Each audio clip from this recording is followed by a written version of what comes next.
Hi, this is Ashley Joyce, and I'll be talking about Tharon Howard's text, Who Owns Electronic Texts, written in 1996. Tharon Howard mentions and talks about intellectual property, copyright. He does not talk about trademark, but we'll talk about that a little bit today. Since we've all already read this article, I'm going to highlight some of the things that he said that are important and talked about that are important, but then I'm going to go on to talk about some new things that are happening 25 years later that reflect on what he talked about in this 1996 article. Intellectual property is a work or an invention that is the result of creativity. When you create something, you automatically have a copyright to that creation.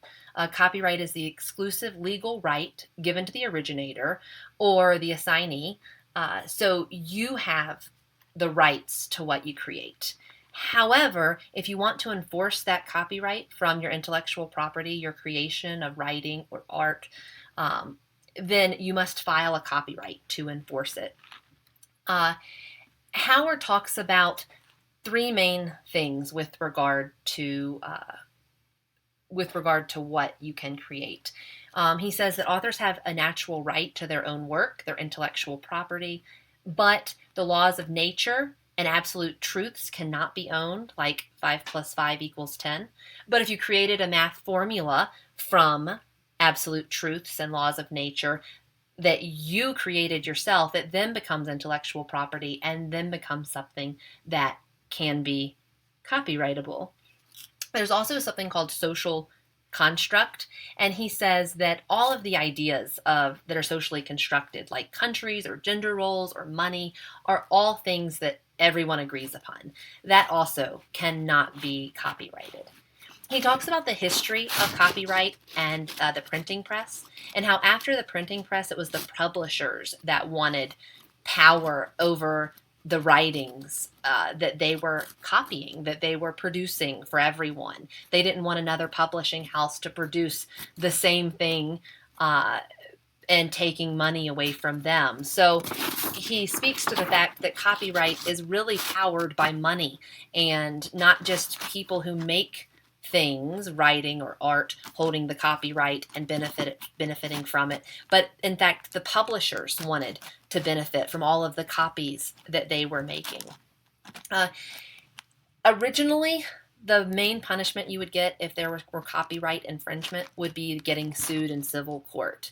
But in 1998, the Digital Millennium Act came about, and it said that if you are found of copyright infringement, there would be a $500,000 fine or 5 years in prison for you, as well as the Sonny Bono Extension Act that came the same year. It gave 20 extra years, a 20-year extension added to all existing copyrights. Copyrights granted for 70 years after the death of the author and 120 years from publication.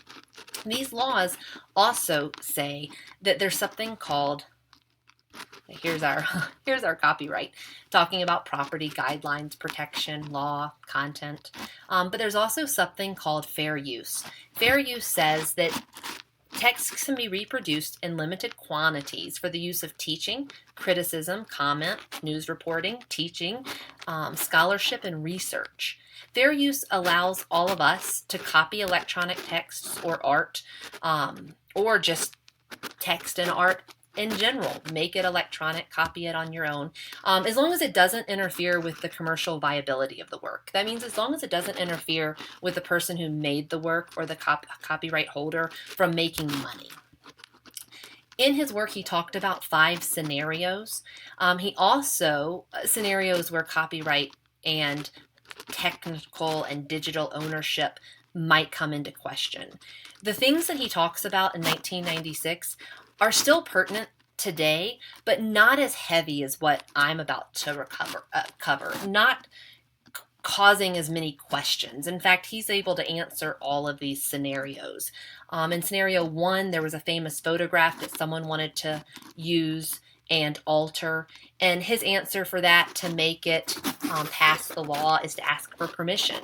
Same for using software and sharing licenses. He said, yes, share the software, but read the rules of that software and make sure you have a license for everyone. His scenarios 3 and 4 were about email communication, and it also involved asking for permission before quoting somebody else's work.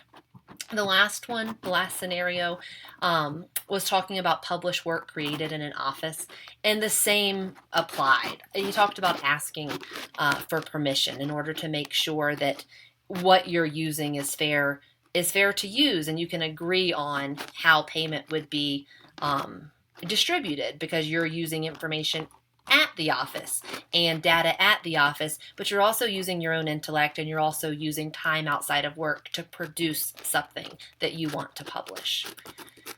So that's what we read. Now let's talk about how what we read relates to today. This is a gallery display of the art of Richard Prince. Richard Prince took Instagram photos. He altered those photos by putting his own comments at the bottom. He did not ask for permission, like Tharon Howard made reference to in his article. He just took the images and posted them. So far, it is still considered okay that he did that, based on fair use, based on his appropriation of the art. He put his own tag on that. He sold each of these pieces for $90,000, which was amazing. But it's still in court. There's still some questions here about the legality of not asking for permission and taking these digital images and bringing them to the tangible real world on a canvas and selling them as part of this group. This is another lawsuit. What you're looking at here are NFTs of the Hermes Birkin bag. Hermes is not happy about this, and the creator of this, Mason Rothschild, he says that he made this art. He says, quote, "I made artworks that depict imagery, fur-covered Birkin bags." He adds that as art, it was his freedom of expression protected by the U.S. Constitution. Just as it gave Andy Warhol the right to make and sell art depicting Campbell's soup cans, the fact that I sell art using NFTs doesn't change the fact that it's art. So he's using the idea of appropriation. He's taking the Hermes Birkin bag, making it into something completely different, and creating it as his own. That's called appropriation. According to MoMA.org and their learning website, appropriation by definition is taking something of someone else's and changing it up to make it your own in some way. Andy Warhol's Campbell soup cans are the example on the MoMA page. Andy Warhol and Campbell's were at odds when this first happened, when he first created this. Campbell's ended up getting on board with his art, which probably helped the issue stay out of court. As of now, with the Hermes bag, it is still in litigation, although he has already made hundreds of thousands of dollars off of the Hermes bag. Banksy, an artist who has been around for a long time now and perhaps everyone knows, recently made this art of soup, like Andy Warhol, an appropriation of appropriation. According to LegalZoom, appropriation art can also sometimes be considered fair use, which is why these pieces of art are still out there. However, these companies are fighting the battle. They want to keep their money. They want to protect their trademark and their name. That's the people of Instagram who are going online, Hermes, Campbell's, and as well as Mickey Mouse. Mickey Mouse is trying to protect its name, its copy mark, It's copyright, it's trademark, with more energy and gusto than and more money than these other teams are even able to do. This is an image of the Mickey Mouse without white gloves, Steamboat Willie, who will go into the public domain in 2024. Steamboat Willie has been on its way to the public domain since as far ago as 1930. But this chart from the Art Journal shows what they call the copyright duration and Mickey Mouse curve. Every time we were getting closer, I'm sorry, since 1980, every time we were getting closer to the expiration of the copyright, there were laws that took place to extend the copyright. It's just a funny connection. Based on my research, I don't think there will be another extension, but as we know, everything can change. Banksy, the street artist I mentioned earlier, who you might already know about, super famous for going against the establishment, for saying copyright should not be there. Everyone should get access to art. He was challenged on that in 2015 when a greeting card company who sells graffiti greeting cards used 4 of his graffiti arts and sold them on greeting cards as if it was their own. He filed a lawsuit saying he wanted that not to happen, and he wanted to make sure that they stopped doing that because of trademark. And they said, well, we're sorry, you can't. He has a trademark filed, but he can't enforce that trademark because he doesn't sell anything. There's nothing to trademark if there are no sales. So Banksy created Gross Domestic Product. It is a store where he sells his work. You can visit this site. It is all sold out, and there are lots of interesting rules about buying his product. But the idea of him creating this site was so that he would be able to circumvent the law, to get around this law that's letting people make money off his work as opposed to just using it. He says in his website that, or the group that manages Banksy, the artist would like to make it clear that he continues to encourage the copying, borrowing, and uncredited use of his imagery for amusement, activism, and education purposes. Feel free to make merchandise for your own personal entertainment and nonprofit activism. So he has this trademark that has to be enforced through the sale of products in this store.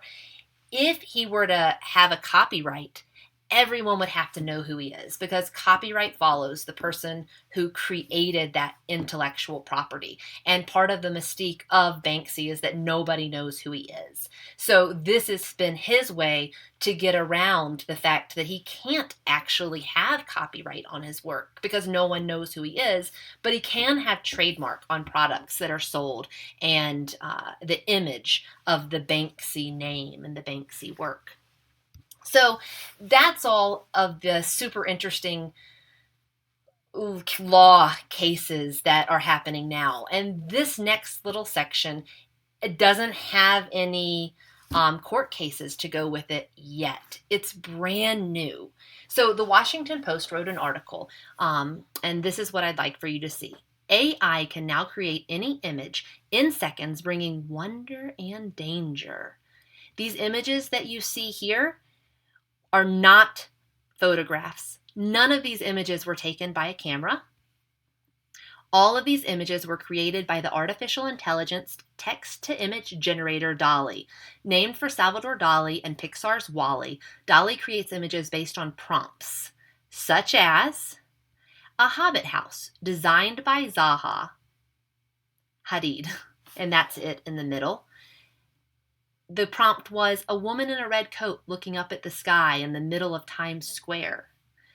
And lastly, this prompt, red and yellow bell peppers in a bowl with a floral pattern on a green rug photo. AI created this photo. So let's leave this article and go straight to the source. This is what the interface for DALL-E looks like, and this is where you would write a prompt. So I'm going to write a prompt, and I'm going to say,